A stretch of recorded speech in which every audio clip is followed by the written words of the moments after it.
பேச்சுவார்த்தையில் மூலம் தீர்த்து கொள்ளலாம் என்று சொல்வது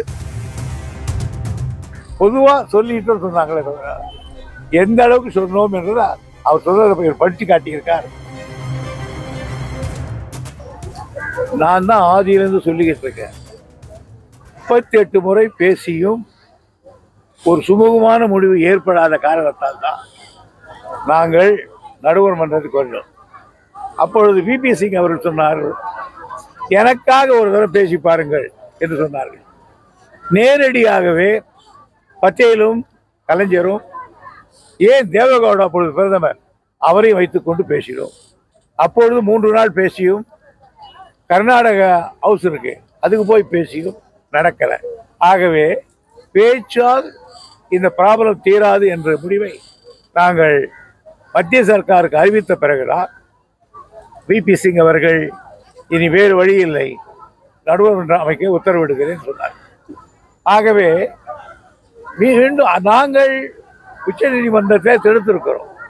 இப்போ நான் மறுபடி போய் பேச என்ன ஆகும்னு கேட்டால், எல்லாத்துக்கும் வழக்கம் நமக்கு உரிமையானது எந்த வழக்குக்கு போனாலும் ஒரு டிஃபென்ஸ் எடுக்கும் கர்நாடகா. நாங்கள் பேசி தீர்த்துக்கோ உடனே சுப்ரீம் கோர்ட்டில் ஓக்கு போயிட்டுருக்கோம். ஆக அது எல்லாத்தையும் இழுக்குமே தவிர முடியாது.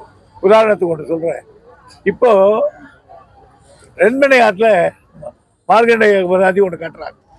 அதுக்கு நாமும் நடுவர் மன்றம் கேட்டோம். ஆனால் இதுவரையில் நாங்கள் பேசுகிறோம் கிட்டத்தட்ட 2 வருஷம் ஆச்சு, இன்னும் பேச்சு நடக்கலை.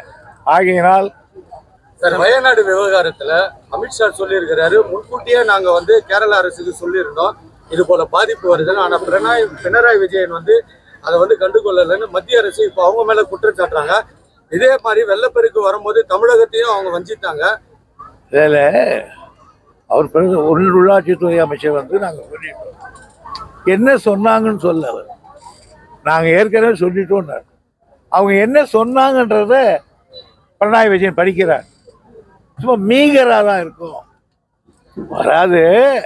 வந்தால் கூட மீகர மோசமானதாக இருக்குன்றார். இது மாதிரி பிரளயம் ஏற்படுறது. அதனால் பொதுவாக சொல்லிட்டு சொன்னாங்களே தவிர எந்த அளவுக்கு சொன்னோம் என்றது அவர் சொல்றதை படித்து காட்டியிருக்கார். ஆக விஜயன் சொல்றதுதான், பினராயி விஜயன் அவர்கள் சொல்வதுதான் உண்மை.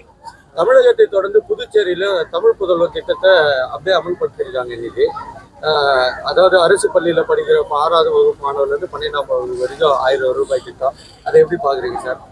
பக்கத்து மாநிலத்தில் அந்த திட்டத்தை எடுத்துட்டு வந்து பாராட்டுறோம். இதுக்கும் எனக்கு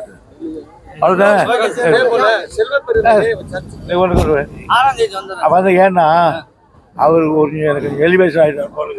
இவரும்